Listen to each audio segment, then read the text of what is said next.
Hi, good evening. Wow, it is so inspiring to be here and being surrounded by really very dynamic, accomplished entrepreneurs and women who want to be entrepreneurs. It's really great to be here. We have a panel now which is equally accomplished and very dynamic, talking about management, effective management of boards. That is, if you have investor directors or non-investor directors boards, how do we manage them? How do we get the best out of our board?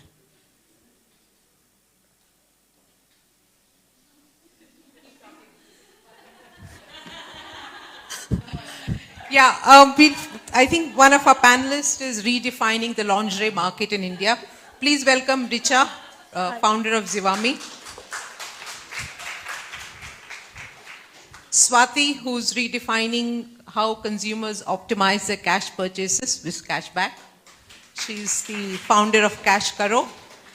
And we have the odd man out, who's redefining healthcare, Shashank from Practo.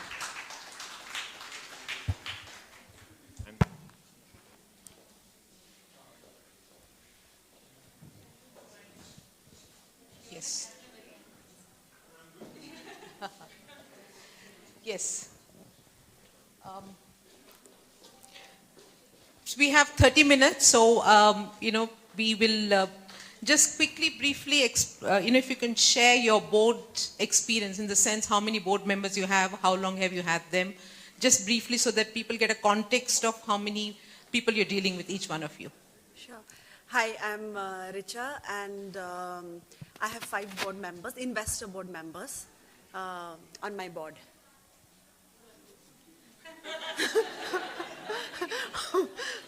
Vani being one of them, but an effective board management means 2 days before the board meeting I show up at a Kalari K-Start event, and that's for how we do it.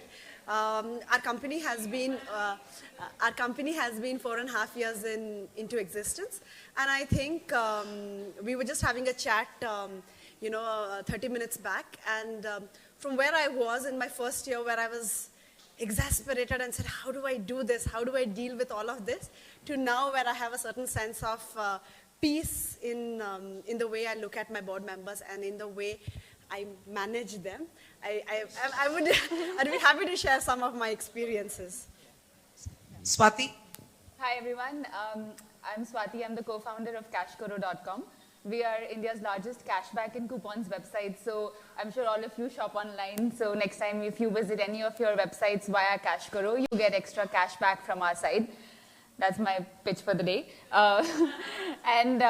We recently raised investment from Kalari Capital. So one of our board members is from Kalari, and we also, before that, did an angel round in the UK. So one board member is a UK person, so we have two different types. Mr. Ratan Tata also invested in CashKoro recently, though he's not on the board. I think that would make our shareholder meetings that much more interesting, but unfortunately he's not.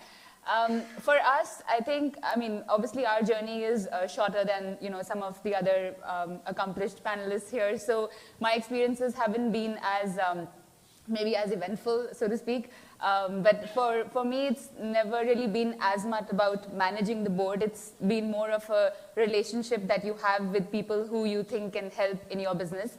Sometimes I think the board has been helpful in actually taking stock of where we are, redefining priorities, having a sounding board with whom you can discuss ideas. And most of the times, after a good discussion, the to-do that we get is do what you think is right, and that a decision that you can live by, because ultimately it's, I think our board members have respected the fact that founders have a vision and they need that space to do it. But at the same time, it's valuable to have a little bit of guidance as well, because that's what we do not have. And I think in my experience, being honest with the board has been helpful. It's easier to just have that conversation rather than figuring out your energy on to hide things forever. So knowing your numbers, being honest, that's, I think, worked for us. Okay. Thank you. Thanks, Bharti. First, I think I should, so I'm Shashank, founded Practo about 8 years back. would like to, before hit the question around the board management model, just put out there why I'm the odd man out here. When I heard about the event, I was super excited. Very few times do you actually hear about women entrepreneurship being spoken about and an event all around it. So when I heard about it, I thought should definitely come and contribute, because just like what the last panel spoke, I'm a complete believer that be it 4% or 10%, the society will change dramatically and will transform if women entrepreneurship in India takes off. And it is taking off. And the way this event is shaping up and the ones that will happen more, this is probably one of the biggest transformational things that we can do. So as being part of the startup ecosystem, happy to kind of see how we can contribute to that. So that's why I'm here. Now, speaking precisely around the board, we have a 7-member board. Very interesting board. We have representation from Google, so we have Americans on the board. We have representation from Tencent, so we have a few Chinese. We have Sofina, so Belgians are in there. And then we have Sequoia and Matrix on our board.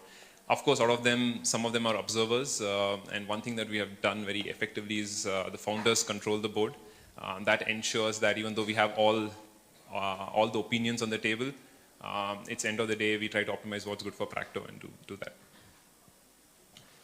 Thank you. Just one question for all of you, and that is, what does effective board mean to you?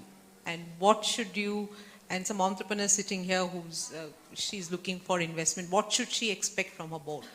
Do you want to go first? Sure.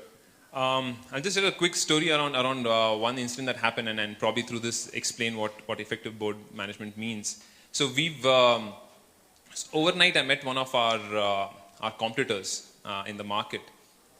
And when you meet a competitor who's sitting, who's chipping away at your heels for the last few years, the meeting is quite dramatic.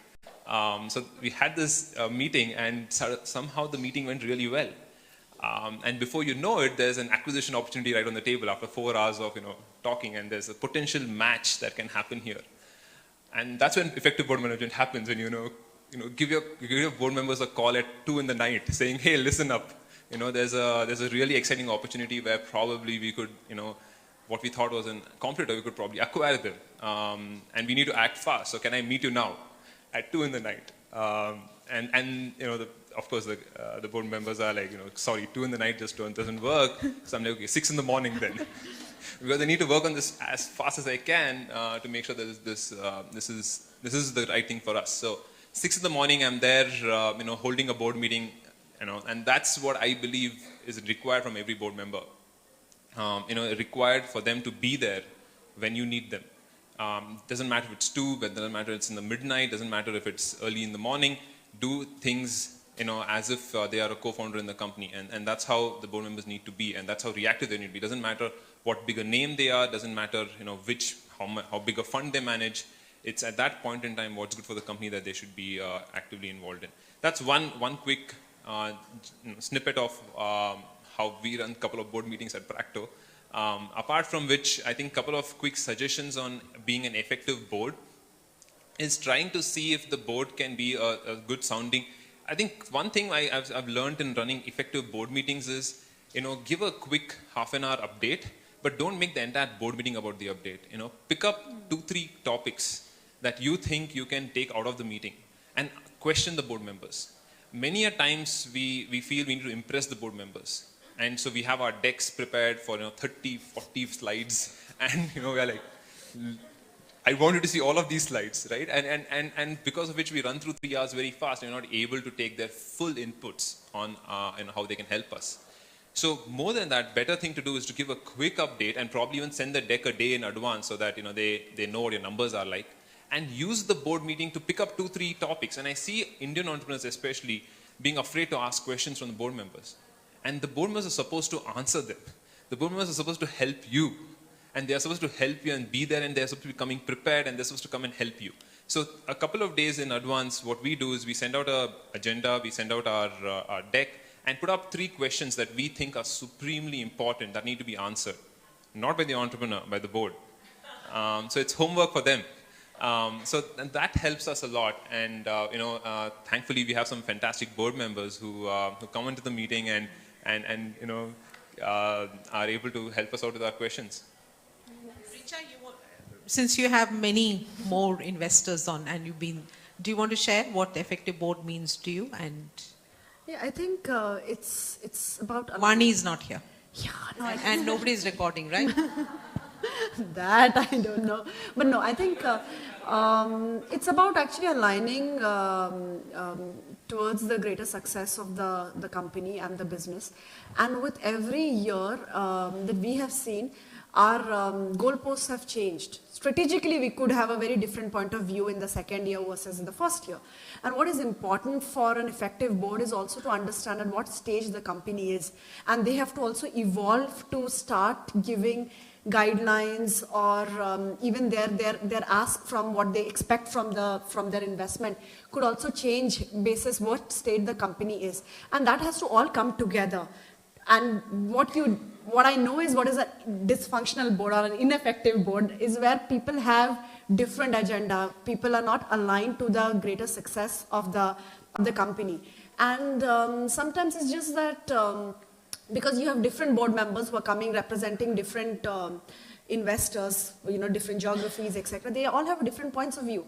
So what you also don't want is the entrepreneur gets very confused at the end of it, like what do they all want? They seem to be all wanting different things. So who can I satisfy, who can I not satisfy? So it's just important to just think about the business, and that is what I would say is more about effective board member. And Swati, would you say, the board should be a coach or should it be a co-driver? I think it has to do a bit of both because the requirement is different. And I think what I like to do is that, actually prepare everything for the board materials and all of that and send it like 4-5 days in advance, because I think it makes you appear in control, that you're not scrambling around and you have all the data ready. And then I kind of think of the real things that the board is not going to like this time. And I think those are the elephants in the room. And I try to identify that from before and say, these are the things in particular that I want your advice on. Exactly like what Shashank said as well, because we know that, for example, tech hiring is a challenge. And we are doing what we can, but we know that they will say, why can't you hire faster? Why can't you find people everybody else in the world can? So I just put it there in this meeting. I specifically want your advice on how to hire faster, because I know that this will come up and sometimes I don't have the answer. But I think shifting that onus a little bit is important, because that's what I kind of think the board is there for. This is a challenge and I'm doing what I can, but I need your help.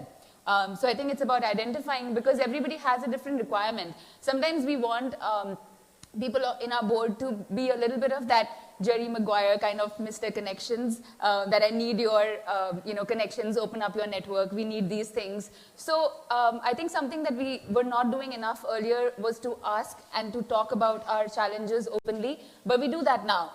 Because ultimately, if we are, in this journey together, and I think it depends on what the investor is like as well. For us, our investors have always been more like, look, we are in this together, and now we have invested, right? So it's not like we're going to take it out. So it's better to be upfront about all the challenges. So I think we go to them for coaching and co-driving both, depending on what our challenge is at that time. And this question is for anyone, all of you. You could talk about it. How do you suggest that one of the young entrepreneurs here has taken money has been funded by an investor. 2 months later, the entrepreneur thinks the strategy ought to be completely different, and the investor director doesn't believe so, or there is a difference of opinion. How should the young entrepreneur manage that, or work in convincing? What should she do in that circumstance? Maybe I'll go first. Yeah, please. I think one thing is about your investor relationships, which is slightly more different from board.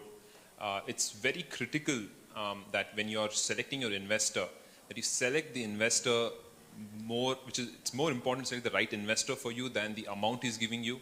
It's more important to select the right investor than any conditions he's putting in. Okay, the most important thing is alignment with your investor. Trust me, that is the most painful relationship you're going to have in your company's history. Okay, so you make sure that you're picking the person who's on your wavelength, and not every. There is a particular pairing that happens But it's very important to choose the right investor who believes in you, your vision, and your company's vision. So it's that to me is the most important one. If that connection happens, then the medium term, how do you get there, can keep changing. But as long as the destination is the same and you both are prepared for the right destination, the how you get there part can keep changing, and they will not have too many concerns around it. It is where you want to go to, where if you have differences in that, then you're a little, screwed. Yeah, it's very painful that way, right? So it is critical when you're picking your investors to pick the ones whom you're, where you have the match on the vision side. And the second thing, how to handle this, this different, U-turns or detours you have to take, is you have to keep a very good investor relationship constant. You can't wait for only board meetings to connect to the investors. It is important that, on a monthly basis at least, you're in touch with them so that they have a touch with, what you're doing. And you build a connection beyond the board with them. So they have an idea, you have a personal relationship, and those things are also matters a lot. So I think these are the two things, Bharti, that, will really help is one, select the right investor from the start, and second, is keep a continuous relationship and engagement with them and communication with them so that they are not surprised by anything. They know your challenges, they know what you're up to. So, I at least make sure that with my investors, there's at least once in a month, there's either a call or a physical meeting that happens, and there are 7 of them that I work with, so it is a handful, but, it is possible to do that. I think actually one would be surprised, and maybe you should be worried if actually in 2 months you decide to change your entire plan and the board doesn't say anything. Because then is the board even awake? Because what actually warrants a change in just 2 months? So it's like, if you're a kid in college and you are always studying to be a doctor and suddenly you decide to be an engineer, it's only fair if your parents ask you, right, why are you doing that?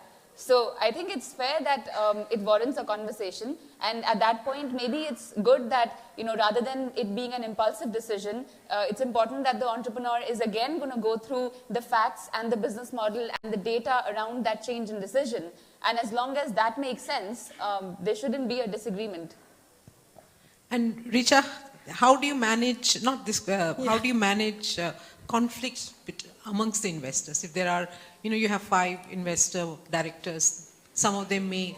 How do you manage that? I think fortunately for us, we don't have a conflicting board member. I think that's where board members, right, between them. If there is conflict, it's mostly between the entrepreneur and the board at one side. We're on the 2 opposite sides, opposite ends of the table. But usually if there were to be, 2 board members who possibly see the business differently, I think it's very important for the entrepreneur to figure out what is it that she wants. I'm going to say she here because it's, this event is more about women entrepreneurs. It's not money. She's saying she. She wants. So I think it's important, and therefore align the other board members also. So sometimes we would have a difference in strategy, but there is a way in which I think the business needs to move in a certain path. Now it's my job to convince everybody, and it's not necessary everybody will meaningfully see or align to what you are saying and say will resonate very strongly. But it's really important that you do your bit to say that, listen, this is what we should do. And most often they're not very mature board members actually get convinced if the entrepreneur is saying this with conviction, with data, and then I think the inputs are more important than the outcomes. We can never control the outcome. But if the board is aligned that, okay, we will go this way, and these are the things that we will invest in, then you've got your job done. Half of your job is already done. But Bharti, I want to ask you a question because it's unfair that, you're moderating, and when, what is effective?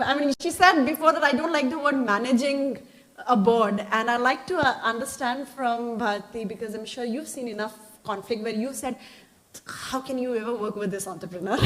So what do you think is an effective board? And why do you hate the word managing a board? I'll answer the easier one first. Managing board. To me, that presupposes that there are conflicts, presupposes that there isn't an alignment of interest, that presupposes that both are on different page.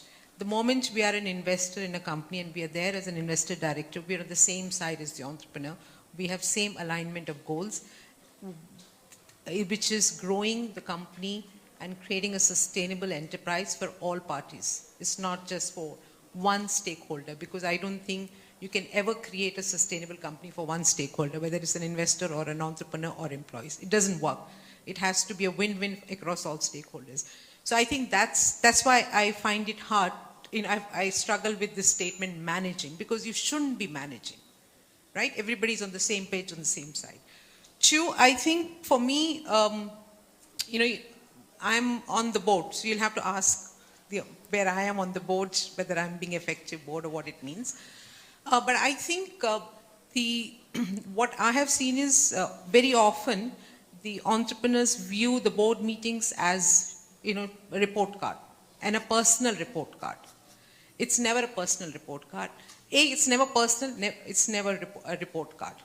So therefore, the moment you de-link the personal and professional, it becomes easier. So, a lot of entrepreneurs think, I'm going to this board meeting, I'll be judged on my report card. Am I going to get an A star? Am I going to get an A or an E minus? I think the moment you remove that, the conflicts will disappear. There won't be any conflicts, because you're all working towards creating this sustainable enterprise company, A, B, or whatever. That's an independent entity. So I think I often find that. And I find entrepreneurs are a lot like teenagers. So I've dealt with a teenage daughter, so I think I can manage that better. That was more teenager in the sense that I think very often entrepreneurs are, and rightly so, want to learn on their own, want to go and experiment on their own. And there are investor directors sitting on the board saying, I've been there, done that, I've been there, seen that, why aren't you listening to me? And I always tell my co-investors, you haven't had a teenage child. That's why you're wondering why, because they all have to go through that. So which is, to me, which is okay. And the role I see myself is, the question when I asked the coach versus co-driver, actually the question was more coach versus backseat driver. I see myself more as a coach. I don't believe the board should have the nose in, limbs out. You cannot be limbs in, nose in, everything in. Then as a board, we become part of the problem. And fundamentally, you have to trust that the entrepreneur is in the market, therefore he or she knows her market better than a board member will ever know, sitting out. So, and entrepreneur by definition will have are ideas people, right? That's why they're entrepreneurs. They have high energy, high idea energy. They want to keep experimenting all the time. So as a board, we have to make sure we don't curb that energy, curb those ideas, and yet not risk the company on that. Thank you very much. That was very interesting.